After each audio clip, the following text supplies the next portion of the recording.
Bonjour chers élèves du tronc commun. D'accord, j'espère que vous allez bien.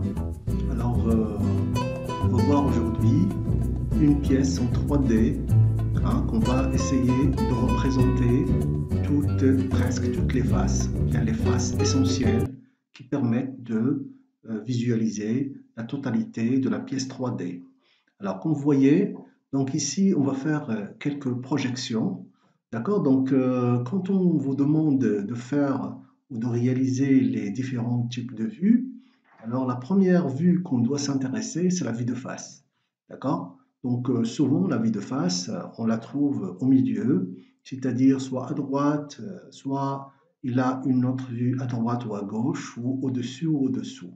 Dans notre cas ici, vous voyez que la vue de face, c'est cette vue-là.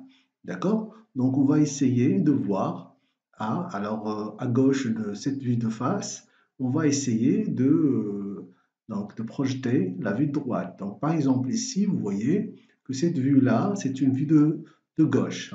On voit la pièce à gauche et on projette à sa droite. D'accord? Donc, et après, on va voir la pièce de dessous et on va projeter ce qu'il y a au-dessous. D'accord? Donc, comme vous voyez ici, vous avez un plan incliné. D'accord? Et ce plan incliné, il a un segment qui est intersection de deux plans. Ce plan-là qui est droit et ce plan-là qui est incliné. Donc, il va nous donner un segment. D'accord? Et ce segment-là, on va essayer de le projeter sur la vue de gauche. D'accord? Et la même chose, on va essayer de voir aussi ce segment-là, qui est l'intersection de ce plan-là, avec ce plan-là, et on va essayer de le projeter sur la vue de dessous. Très bien, donc on va commencer.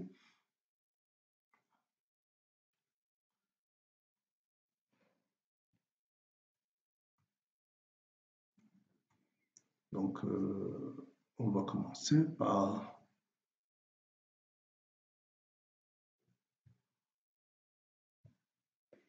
Voilà, donc on va essayer de projeter. OK, voilà, très bien. Donc, vous voyez que c'est très simple. Donc, il suffit de projeter ce segment-là sur les différentes pièces. On va le revoir une autre fois. D'accord? Donc, c'est terminé pour cet exercice-là. Bien, donc, un cylindre. Donc, tout le monde le connaît. En arabe, on l'appelle mouchour.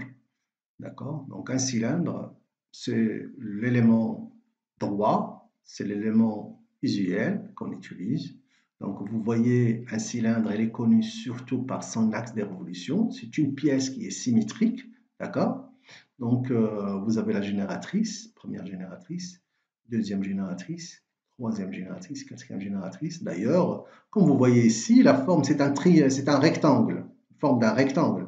Mais en ajoutant l'axe, ça devient vraiment un cylindre de révolution. D'accord? Donc maintenant, qu'est-ce qu'il nous reste à faire? C'est représenter la vue de dessous plutôt, la vue de dessous. Donc je le vois de ce côté-là et je dois le représenter ici.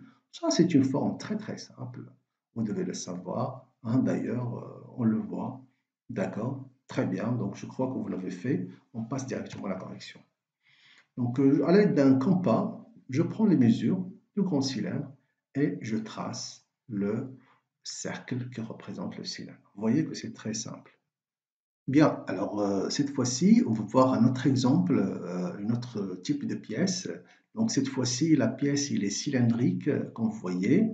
Donc une pièce cylindrique, c'est une pièce qui a un axe de révolution autour de laquelle toutes les formes sont en rotation par rapport à cet axe-là.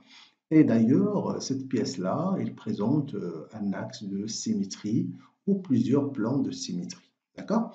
Bien, alors, puisque cette pièce-là, elle est symétrique, donc on n'a besoin que de vues, c'est suffisant pour représenter cette pièce-là 3D, d'accord, qui a une forme, ce qu'on appelle cette forme-là, c'est un collet, un collet.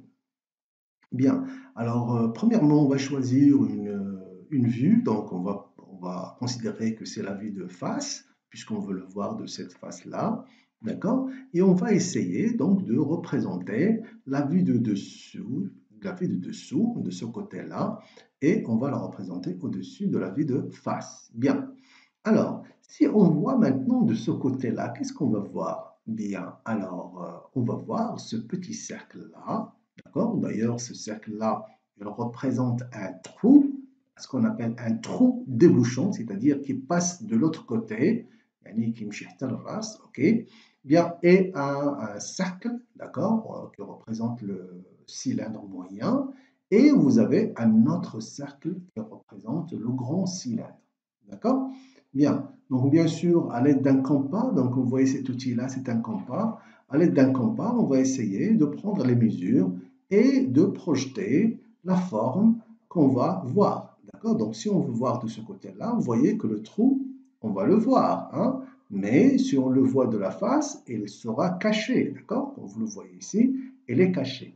D'accord? D'ailleurs, donc toutes les pièces cylindriques doivent avoir un axe de symétrie ou bien un axe de révolution, un axe pour les pièces cylindriques. C'est très très important de représenter cet axe-là. Alors le type de trait qu'on va utiliser ici, c'est le trait mixte fin. D'accord? Donc là pour la face et pour le dessous, on a deux axes puisqu'on va représenter ici des cercles. Ok? Donc on va aller, donc maintenant on va prendre les mesures et on va représenter. Donc ça, c'est pour le cercle, le grand cercle du collet. Après, on va prendre le petit cercle du trou, voilà, puisqu'on le voit. Et bien sûr, le cercle entre les deux, on le voit aussi, c'est celui-là. Ok? Donc c'est très simple à faire. Très bien. Bien, donc un autre exemple, donc là il s'agit d'une pièce cylindrique, donc toutes les formes sont cylindriques. Alors, première des choses, donc il a un axe, hein, un axe de révolution autour duquel la pièce elle tourne et là deux diamètres différents. Alors ces deux diamètres différents, ils forment un petit plan qu'on appelle le petit plan l'épaulement. On l'appelle un épaulement. Donc retenez bien ça, c'est très important. Bien. Alors maintenant, qu'est-ce qu'on a demandé? On demande ici de réaliser la vue de dessous, hein, la vue du dessous, hein, d'accord? C'est-à-dire je le vois de ce côté-là. Ça veut dire que je le vois de ce côté-là. C'est très simple. Je vous laisse un peu de temps pour le faire. Sinon, on va passer à la correction après une pause. Bien.